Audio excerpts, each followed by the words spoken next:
당시 소아시아 성도들은 적대적인 세상 속에서 살아갔습니다. 그들은 사회에서 비방을 받는 하나의 나그네와 거류민이었습니다. 왜냐하면 우상 숭배와 이교 문화에 참여하지 않았기 때문입니다. 그래서 사람들은 그들을 이상하게 여기고 비난했지요. 이런 상황 속에서 교회는 어떻게 살아야 할 것인가 하는 것입니다. 세상과 싸워야 할까요? 아니면은 세상을 피해 숨어야 할까요? 베드로는 만물의 마지막이 가까이 왔다라고 선언합니다. 그리고 이 마지막 시대를 살아가고 있는 교회의 삶을 지금 이야기하고 있습니다. 먼저 하나님과의 관계를 얘기하고 있고, 그 다음에 성도와의 관계를 얘기합니다. 그리고 이 모든 것을 할 때에 무엇을 위해서 할 것인가에 대해서 말씀하고 있습니다. 오늘 우리는 이 본문을 통해서 말세를 살아가는 교회의 공동체의 자세에 대해서 살펴보려고 합니다. 베드로는 이렇게 얘기하고 있죠. 만물의 마지막이 가까이 왔습니다. 성경은 예수님의 초림부터 재림까지를 마지막 시대라고 설명합니다. 구약은 메시아가 오시는 그 시대를 가리켜서 마지막 시대라고 얘기를 했고요, 신약은 이 마지막 시대가 예수님의 초림으로 시작된다고 선포합니다. 그리고 그 시대는 예수님의 재림으로 이제 완성이 됩니다. 제자들도 예수님의 재림과 세상 마지막을 함께 이해했습니다. 마태복음 24장 3절입니다. 한번 읽어봅니다. 시작. 예수께서 올리브산에 앉아 계실 때에 제자들이 따로 그에게 다가와서 말하였다. 이런 일들이 언제 일어나겠습니까? 성령님께서 다시 오시는 때와 세상 끝날에는 어떤 징조가 있겠습니까? 우리에게 말씀해 주십시오. 제자들은 예수님의 재림과 세상 마지막이 함께 이루어진다라고 믿고 있었지요. 베드로는 그 마지막이 가까이 왔다고 선언하고 있습니다. 이것은 단순히 시간이 얼마 남지 않았다 하는 의미가 아닙니다. 하나님의 구원의 역사가 마지막 단계에 이르렀다 하는 의미가 들어갑니다. 마지막 시대는 이미 시작되었습니다. 이제 우리는 그 완성을 기다리고 살아갑니다. 그 완성은 예수님의 재림을 통해서 이루어지지요. 노벨 수상자들과 과학자들 그리고 국가 안보 전문가들은 1947년부터 매년 운명의 날 시계를 평가해서 발표하기 시작했습니다. 2025년 1월 달에 발표한 이 지구의 운명의 날 시계는 멸망 98초 전이라고 얘기합니다. 제가 30년 전인가 20년 전인가 그때가 뭐냐면 5분 전이라고 얘기를 들었어요. 그런데 작년도에 발표했는데 89초 전, 그러니까 지구가 멸망하기 89초 전이다 라고 선포했다고 하는 겁니다. 이것은 성경이 얘기한 것이 아니라 저명한 과학자들이 모여서 데이터를 연구한 결과다 하는 겁니다. 우리는 마지막 시대를 살아가고 있는 사람들입니다.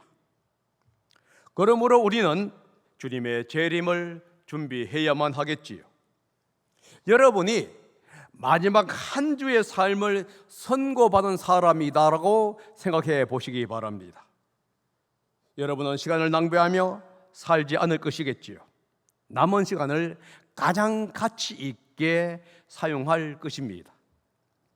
베드로가 바른 그런 자세로 살아가라고 권면하고 있는 거예요. 긴장감을 가지고 살라고 조언합니다. 그리고 책임 있는 삶을 살라고 권고하고 있는 거예요. 아무렇게나 막 살지 말고 정말로 얼마 남지 않은 이 시대 마지막 단계를 맞이해서 내가 어떠한 삶을 살아야 할 것인가를 책임 있게 한번 생각해 보라 라고 권면하고 있는 것입니다. 그러면은 마지막 시대를 살아가고 있는 교회 공동체의 책임 있는 삶은 무엇일까 하는 겁니다. 먼저 하나님과의 관계를 굳게 세우는 일입니다. 하나님과의 관계는 기도로 세워집니다. 마지막에 가까이 올수록 기도에 더욱더 초점을 맞추어야 합니다. 베드로가 7절 후반절에 이렇게 권면하지요. 한번 읽어봅니다. 시작. 그러므로 정신을 차리고 삼가 조심하여 기도하십시오. 기도하십시오. 베드로는 종말을 말하면서 가족과 사랑하는 사람을 찾아라 라고 얘기하지 않습니다. 잘못한 일에 대해서 용서를 구해라 라고 얘기하지를 않아요. 세상 일을 정리하라고 얘기하지 않습니다. 재산은 얼마 남았는데 이거는 누구에게 주고 누구에게 유사상속하라 이렇게 얘기하지를 않아요. 그리고 이제 얼마 남지 않았으니까 두려워하지 말아라, 내가 너와 함께 하겠다 라고 얘기하지도 않습니다. 가장 먼저 뭘 하라고 하고 있습니까? 기도하라 라고 얘기했어요. 마지막 시대를 살아가고 있는 성도가 해야 하는 가장 중요한 준비가 뭐냐 하면은 하나님과의 관계다 하는 거예요. 다시 말해서 하나님께 기도하는 일입니다. 당시 성도들은 핍박과 고난을 겪고 있었습니다. 미래가 불안하면 사람은 경제적 안전을 더욱더 붙잡으려고 합니다. 권력이나 능력을 의지하려고 하지, 혹은 쾌락과 소비에 몰두함으로 그 불안감을 해소하려고 합니다. 여러분은 불안하고 미래가 불안정하게 되면 무엇을 의지하고 있습니까? 베드로는 이렇게 얘기하지요. 하나님을 더욱더 붙잡아라. 하나님을 붙잡는 가장 중요한 길이 기도입니다. 그래서 그가 먼저 기도하라 라고 권면한 것이지요. 우리도 마찬가지입니다. 불안하면 할수록 하나님을 먼저 붙잡아야 합니다. 마음이 흔들릴수록 하나님께 나아가야 하는 거예요. 문제가 해결되지 않을수록 더욱더 기도해야 합니다. 고통과 두려움이 클수록 하나님과의 교제를 깊이 해야 한다는 것을 지금 말씀하고 있는 겁니다. 그러면은 하나님께 기도할 때 어떤 자세로 기도해야 합니까? 여러분들은 힘들고 어려울 때에 하나님께 기도할 겁니다. 여러분들은 어떤 자세로 기도하는가요? 베드로는 이 절망적인 상황이 올 때에 올바른 기도의 자세를 지금 얘기합니다. 뭐라고 있습니까? 정신을 차리고 삼가 조심하십시오. 뭐라고요? 정신을 차리고 삼가 조심하십시오. 여러분, 이것은 영적 분별력과 평정심을 유지하라 하는 뜻이에요. 세상의 박해와 유혹에 흔들리지 말아라 하는 의미입니다. 술에 취한 사람은 판단력과 절제력을 잃습니다. 마찬가지입니다. 두려움의 감정에 사로잡히게 되면은 영적인 균형을 잃게 된다는 것을 지금 얘기하고 있는 거예요. 평정심은 바른 기도의 기초입니다. 마음이 혼란해지게 되면 하나님께 집중할 수가 없게 돼요. 감정에 끌리게 되게 되면 하나님을 뜻을 분별하기보다는 자신의 뜻을 먼저 간구합니다. 여러분, 한번 여러분의 상황이 절망적일 때 여러분 무엇을 합니까? 주님의 뜻이 무엇입니까? 이렇게 하기보다는 먼저 불평과 불만, 나의 뜻을 먼저 구하는 것이 우리의 현실이지 않습니까? 지금 베드로가 그 얘기를 하고 있는 거예요. 그래서 냉정한 마음으로 기도하라고 하는 거예요. 영적 평정심을 가지고 하나님과 교제하라고 조언하고 있는 겁니다. 영적 분별력과 평정심을 가지고 기도할 때에 현실을 하나님의 관점에서 보기 하게 되는 거예요. 반면에 두려움에 사로잡히면, 염려에 사로잡히면 주님의 뜻을 찾는 기도를 드릴 수가 없습니다. 왜냐하면 세상의 염려가 압도하기 때문입니다. 그래서 주기도문에 뭐라고 있죠? 주님의 뜻이 이루어지기를. 우리는 그렇게 얘기하지만 정작 나의 뜻이 이루어지기를 이라고 기도하는 거예요. 여러분, 성경은 읽기 갑니다. 영적 평정심을 가지고 하나님께 나아가십시오. 그럴 때 하나님의 관점으로 현실을 보게 됩니다. 그리고 하나님의 뜻을 따라서 살아갈 힘을 얻게 됩니다. 그러므로 먼저 평정심을 가지고 하나님께 나아가십시오. 특별히 어렵고 힘들 때, 절망적일 때, 두려움이 올 때, 그럴 때 먼저 찾아야 하는 것이 뭐냐면 영적 평정심을 가지고 주님 앞에 나아가서 주님, 이 문제를 어떻게 해결해야 합니까? 라고 해야 한다는 거예요. 말세를 살아가는 교회의 공동체의 첫 번째 자세가 뭐라고요? 주님께 기도하는 겁니다. 그러면 두 번째는 뭘까요? 성도를 뜨겁게 사랑하는 겁니다. 베드로는 성도들에게 서로 뜨겁게 사랑하십시오 라고 얘기했어요. 하나님께 기도했으면 이제는 서로를 뜨겁게 사랑해야 한다는 것을 우리에게 말씀하십니다. 8절입니다. 읽어봅시다. 시작. 무엇보다도 먼저 뜨겁게 사랑하십시오. 사랑은 흔한 죄를 덮어줍니다. 여러분, 뜨겁게 사랑한다는 얘기가 뭐죠? 아내를 뜨겁게 사랑하고 남편을 뜨겁게 사랑하고 사랑하는 연인을 뜨겁게 사랑한다. 그러면 여러분 무엇부터 생각합니까? 아마 감정이 뜨거운 상태, 이걸 생각하지 않을까요? 그런데 미안한 얘기인데 이 단어는 끝까지 힘을 다해 나의 한계까지 뻗는다 하는 의미가 있어요. 이게 무슨 뜻이냐 하면은 결승전을 향해서 달리는 선수를 생각해 보시기 바랍니다. 그 선수는 마지막 순간에 몸을 내밀면서까지 달립니다. 다시 말해서 마지막 한계까지 참고 최선을 다하는 그 모습이 뭐냐? 뜨겁게라는 얘기예요. 그러니까 감정이 뜨거운 그 얘기한 게 아니라 온 전심과 전력을 다해서 끝까지 전진해 나가는 것을 갖고 성경은 뭐라고 있냐 하면은 뜨겁게 라고 얘기한다는 거예요. 여러분, 뜨겁게는 뭐지요? 끝까지 사랑하라는 의미예요. 사랑을 끝까지 꾸준히 실천하라 하는 의미 속에서 사용된 용어입니다. 환경이 변해도 사랑을 멈추지 말라는 거예요. 박해와 시련 속에서도 사랑을 포기하지 말라는 겁니다. 마음의 변화가, 감정의 변화가 수없이 소동치고 온다 할지라도 사랑하는 마음, 사랑하는 실천을 포기하지 말라는 거예요. 사랑이 어려운 사람까지도 끝까지 품으라고 하는 권면이 뭐냐? 뜨겁게 사랑하십시오 라는 얘기입니다. 베드로는 사랑은 그리스도인이 가져야 할 가장 중요한 덕목이라고 얘기합니다. 그러면서 뭐라고 했죠? 무엇보다도 라고 얘기합니다. 가장 높은 우선순위를 얘기하는 거예요. 가장 중요한 것은 이런 뜻입니다. 교회 공동체 안에서 형제 사랑이 가장 중요한 삶의 모습이라는 것을 지금 이야기하고 있는 겁니다.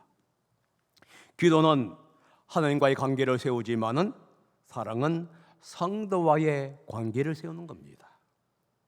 하나님과의 관계, 성도와의 관계는 함께 세워져 가야 하는 겁니다. 그래서 뜨겁게 하라는 것은 교회 공동체의 사명이에요.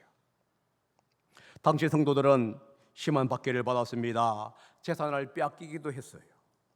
가족에게 버림받기도 했습니다. 그런 상황 속에서 교회는 서로 시청해 주는, 새로운 가족이었다는 거예요. 그래서 서로 지속적으로 사랑하는 것은요, 선택이 아니에요. 공동체를 지키는 생명줄입니다. 여러분, 교회 공동체만 그렇을까요? 가정을 세우는 것은 지속적으로 남편이 아내를, 아내가 남편을 사랑하는 거예요. 환경이 바뀌고 상황이 바뀌고 감정이 바뀐다 해가지고 바뀌는 것이 아닙니다. 지속적으로 가는 거예요. 그래서 사랑은요, 선택이 아니라 그 가족을 세울 수 있는 가장 중요한 생명줄이라는 거예요. 그래서 베드로가 얘기합니다. 뜨겁게 계속적으로 무엇보다도 서로에게 사랑을 실천해 나가십시오. 성도에게 그렇게 해야 합니다. 여러분, 가족에서도 가족끼리도 그런 사랑을 이끌어 가야 한다는 거예요. 왜 교회 공동체는 지속적으로 서로 사랑해야 할까요? 사랑은 허다한 죄를 덮어주기 때문에 그래요. 이 말씀은 잠언 10장 12절을 인용한 내용입니다. 그런데 많은 사람들이 오해합니다. 이 덮는다는 용어 때문에요. 덮는다는 얘기는 죄를 숨기거나 정당화한다는 얘기가 아닙니다. 감춘다는 의미가 아니에요. 오히려 공동체 안에서 생기는 허물과 실수를 품어준다. 그러니까 덮는다는 게 아니라 내가 품어주는 거예요. 서로의 연약함을 용납하면서 갈등이 커지는 것을 막는다고 하는 의미가 있습니다. 뭘 막는다고요? 갈등을. 서로 사랑했을 때에 갈등이 커지는 것을 막을 수 있습니다. 가족 공동체 속에서도 마찬가지입니다. 사랑하게 되면 갈등으로 인해서 일어나고 있는 많은 문제들을 막을 수가 있다는 거예요. 사랑이 없으면 공동체는 쉽게 무너집니다. 사람들은 서로의 허물을 덜추어 내려고 하잖아요. 비방하고 시기합니다. 기만합니다. 그러면은 같은 방법으로 대응하려고 합니다. 언제? 사랑이 없을 때.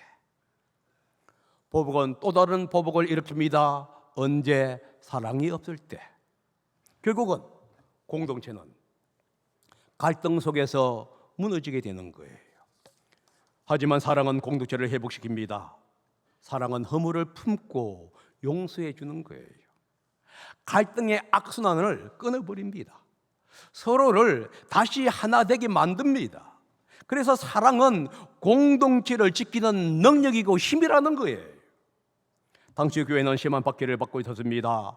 사회로부터 소외를 당했습니다. 이런 상황 속에서 교회는 서로 의지해야만 했어요. 교회를 지키는 힘은 서로를 향한 사랑이었기 때문에 그렇습니다. 서로 사랑하여 하는 이유는 허다한 죄를 덮기 때문입니다. 다른 말로 말하면 사랑이 허물과 실수를 품어주고 교회를, 가족의 공동체를 아름답게 세우기 때문에 그렇게 말씀하신 거예요. 그러면은 서로를 향한 사랑은 어떤 형태로 나타나야 할까요? 사랑은 따뜻한 대접으로 나타납니다. 9절입니다. 한번 읽어봅시다. 시작. 불평 없이 서로 따뜻하게 대접하십시오. 대접하십시오. 요 용어입니다. 이 용어는 헬라어로 필록세미아라는 뜻입니다. 세노이라, 필록세노이라. 이게 뭐냐면 낯선 사람에게 친절을 베푼다라는 뜻이에요. 이 단어는요, 여러분들이 잘 알고 있는 사랑이라는 용어입니다. 사랑은 뭐죠? 많이 있지만은 필로스죠. 그다음에 낯선 사람을 말하고 있는 크세노스가 합친 용어예요. 그러니까 낯선 사람을 사랑하는 것, 이게 뭐라고요? 필록세노이. 요 얘기를 한국말로는 대접한다라고 해석합니다. 그러니까 사랑은요, 말로만 끝나지 않고 구체적인 행동으로 나타나야 돼요. 심지어 낯선 사람에게까지 친절을 베푸는 삶으로 나타나야 합니다. 여기서 강조가 뭐죠? 낯선 사람까지. 낯선 사람까지 사랑한다면은, 낯선 사람을 대접한다면은 가까이 있는 사람을 대접하지 못할 일이 어디에 있냐 하는 거지요. 많은 사람들 그렇게 합니다. 당신 내 마음 몰라. 꼭 말을 해야만 아느냐. 그렇습니다. 말을 해야 알고요. 행동을 통해서 나타나야 사랑이 살아있다는 것을 증명할 수가 있는 거예요. 당시의 대접은 함께 식사하는 것을 포함했습니다. 그런데 단순히 함께 식사를 나누는, 음식을 나누는 것만 뜻하는 게 아니었습니다. 식탁에 둘러앉아 친밀과 우정을 함께 쌓아가는 것이에요. 그래서 대접은 낯선 사람까지도 한 가족으로 받아들이는 하나의 표현이었다 하는 겁니다. 당시 교회에서는 환대는 매우 중요한 사역이었습니다. 당시에는 안전한 숙소, 그러니까 여관이라는 것이 없었습니다. 안전한 것을요. 전용 예배당도 없었지 않습니까? 그래서 성도들은 자신의 집을 예배와 교제 장소로 이제 내어놓았습니다. 수대 전도자들이라든가 교사들은 이 성도들의 환대를 통해서 사역할 수가 있었습니다. 오늘날 많은 선교사님들이 힘들어하는 이유가 뭐냐 하면은 한국으로 돌아오게 되면은 거처할 데가 없는 거예요. 초대교회는 어떻게 했습니까? 성도들이 자기 집으로 모셔온 거예요. 오늘날은 그렇게 안 되지요. 현대는 복음 사역을 돕는 이 현대는요, 복음 사역을 돕는 중요한 핵심이었습니다. 베드로는 뭐라고 하냐면 이런 대접을 불평 없이 하라고 권합니다. 불평 없이 하라는 얘기가 뭐냐면 원망하지 말라는 얘기예요. 억지로 섬기지 말라는 얘기입니다. 수고와 비용을 아까워하지 말라는 얘기예요. 하나님의 은혜를 받은 사람답게 기쁜 마음으로 섬기라는 얘기입니다. 여러분, 환대를 한다는 것, 이 경제적으로 부자한 사람도 쉽지 않습니다. 그런데 어려운 사람에게는요, 이 환대란 건 뭐냐? 비용이 너무 많은 드는 거예요. 그래서 뭐라고 있습니까? 불평 없이, 다시 말해서 기쁜 마음으로 이 일을 감당해라 라고 얘기합니다. 그렇다면 질문이 할 수 있습니다. 오늘날 안전한 숙박시설과 교회 건물이 있는 우리에게 환대는 어떻게 실천할 수 있습니까? 라고는 거예요. 여러분, 정기적으로 가정을 열고 사람들을 초대하는 것이 바로 여기에 들어갑니다. 함께 식사하며 삶을 나누는 거예요. 서로의 기쁨과 어려움을 나누는 겁니다. 가난하거나 소외된 사람들을 적선하듯이 돕는 것을 얘기하는 게 아닙니다. 서로가 동등한 이웃과 친구로 받아들이는 거예요. 자신의 시간과 공간을 나누는 것이 바로 사랑의 실천이다 하는 겁니다. 이런 점에서 우리 교회는 좋은 전통을 가지고 있죠. 성도들이 자신의 집을 열어서 이제 목원들을 초대합니다. 함께 식사하고 함께 삶을 나눕니다. 함께 웃고 함께 웁니다. 함께 기도하고 서로를 세워갑니다. 이것이 바로 베드로가 말하고 있는 환대의 모습이에요. 가정을 열고 함께 식사하고 가정에서 모이는 것, 이게 상당히 중요하다는 사실을 여러분 기억하셔야 돼요. 한국은 참 이것이 좀 어려워해요. 그러나 주님은 뭐라고 있죠? 이것을 실천하는 것이 바로 사랑을 실천하는 방법이라고 우리에게 말씀합니다. 그런 점에서 참 우리 교회는 잘하고 있는 것 같아요. 그러면서도 좀 더 힘써야 할 부분도 있습니다. 처음 듣는 사람들에게 따뜻하게 맞이하는 것이지요. 대부분의 성도들은 처음 오는 사람들을 한다고 싶어하는 마음들을 가지고 있어요. 그런데 그 마음을 행동으로 옮기지를 못하고 있는 것도 사실이지요. 처음 온 사람이 먼저 나에게 다가오기를 기다리고 있는 것이 여러분의 마음은 아닌가요? 그런데 그들이 다가와서 여러분들에게 말을 걸기가 쉽습니까? 먼저 다가간 사람이 필요해요. 먼저 인사하고, 먼저 말을 하고, 먼저 식사를 권하는 사람이 필요합니다. 이것이 환대예요. 여러분들은 우리 교회에 너무 익숙합니다. 그래서 제가 여러분들에게 목자, 평세, 컨퍼런스를 가라고 하는 거예요. 다른 교회 한번 가보세요. 얼마나 불편한가. 여러분, 제가 휴가 때 여러분 이 교회에 꼬박꼬박 오지요. 교회를 사랑하기 때문에, 목사이기 때문에 온 게 아니에요. 제가 휴가 때 다른 교회를 갔어요. 그런데 그 교회를 갔으니까 얼마나 낯설은지. 이게 불안해요. 손님으로 간다는 것, 이게 정말 힘듭니다. 그래서 제가 차라리 다른 교회 갈 거 우리 교회 가자 하고 우리 교회 오는 것이지요. 제가 뭐 우리 교회를 너무 사랑해가지고 오는 것, 그건 또 있어요. 그런데 그게 아닙니다. 여러분, 평소에 가서 한번 다른 교회를 한번 방문해 보셔요. 그러면요, 참 처음 다른 교회를 방문한 사람들의 심정을 여러분 이해할 수가 있어요. 그러면서 야, 우리 교회 오는 사람들도 이런 마음으로 오는가 보구나. 그래서 그들을 맞이하는 그 모습을 보면서 또 뭐합니까? 여러분도 그렇게 할 수가 있는 것이에요. 이것이 환대입니다. 여러분, 작은 관심이 낯선 사람을 가족으로 만드는 척급이라는 사실을 기억하셔야 합니다. 환대입니다. 이 환대에 대한 성경적인 의미와 실천 방향에 대해서는 여름 수양회 때 할 거예요. 그러니까 여러분들이 여름 수양회에 참석하시기를 바랍니다. 그러면 어떤 마음으로 사랑하고 어떤 마음으로 대접을 해야 하는가 하는 것이지요. 사랑과 대접은 하나님께 받은 은사대로 해야만 합니다. 환대는 일부 사람만의 전유물이 아닙니다. 사역이 아니에요.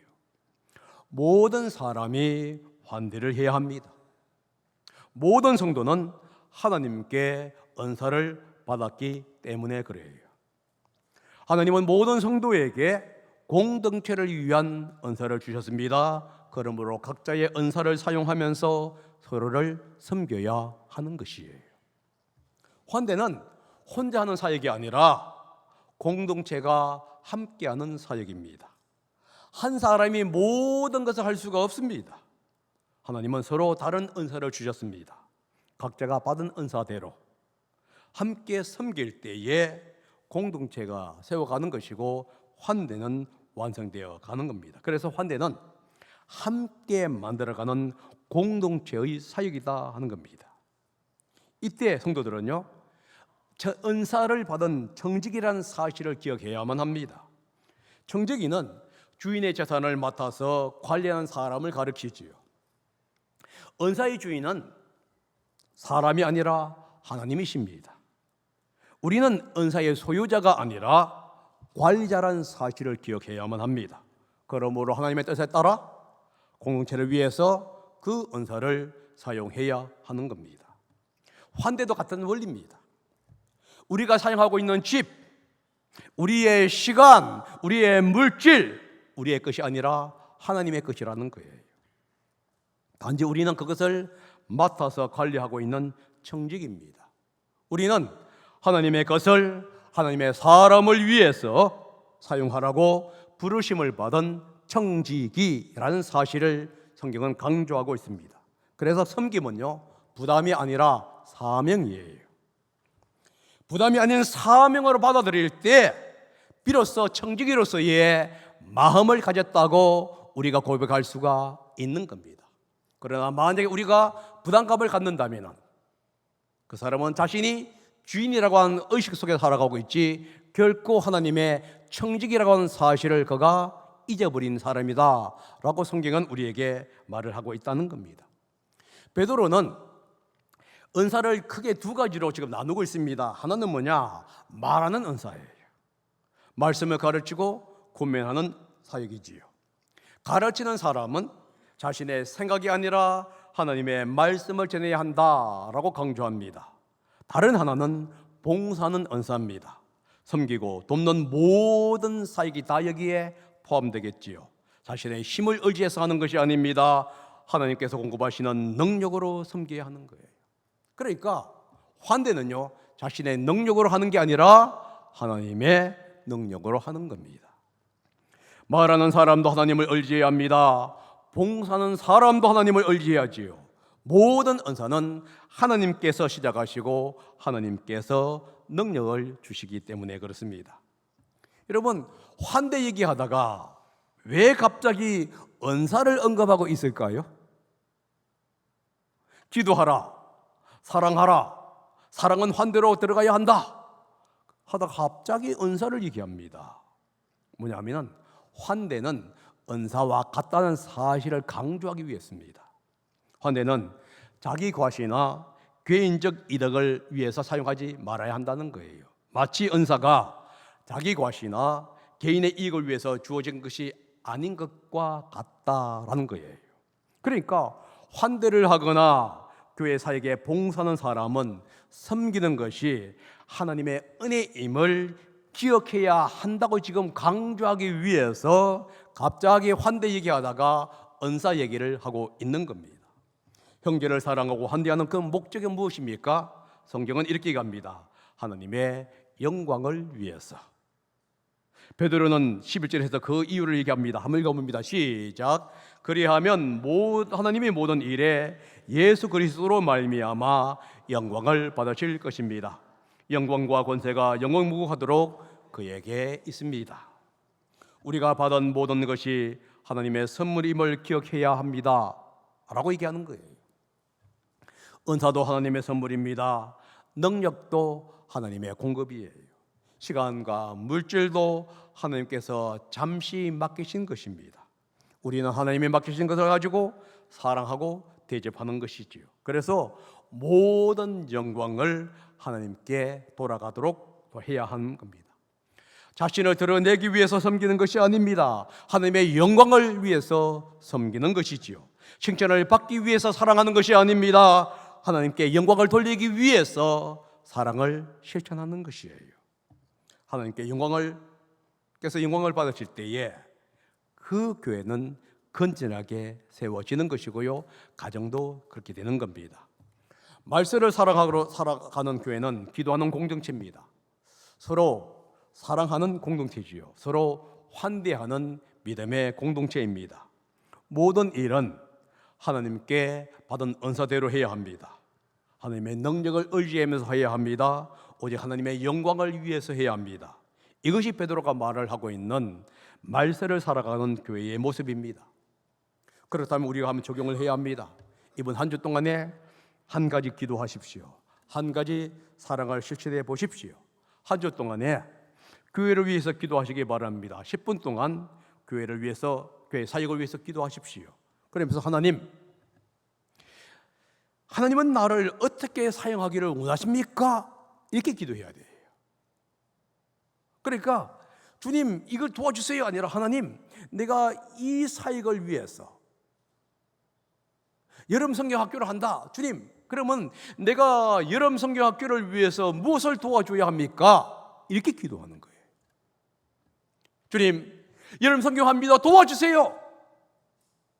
나는 빼고 이렇게 아니라 주님 내가 도와야 할 것은 무엇입니까?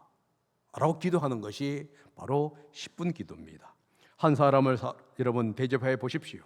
집으로 초대할 수도 있고요, 음식점이나 카페에서 만날 수도 있습니다. 그러나 집으로 초대하는 것이 훨씬 좋습니다. 중요한 것은 마음이에요. 시작은 숙제하는 마음으로, 하나님의 말씀에 순종하는 마음으로 할 수 있습니다. 그러나 기도와 만남을 통해서 하나님께 영광을 돌리겠다고 하는 마음으로 바꾸시기를 바랍니다. 그렇게 할 때 하나님은 여러분의 기도와 사랑을 통해서 영광을 받으실 것이고, 여러분이 행하는 그 일에 대해서 하나님은 잘했다라고 칭찬할 것입니다. 기도하겠습니다.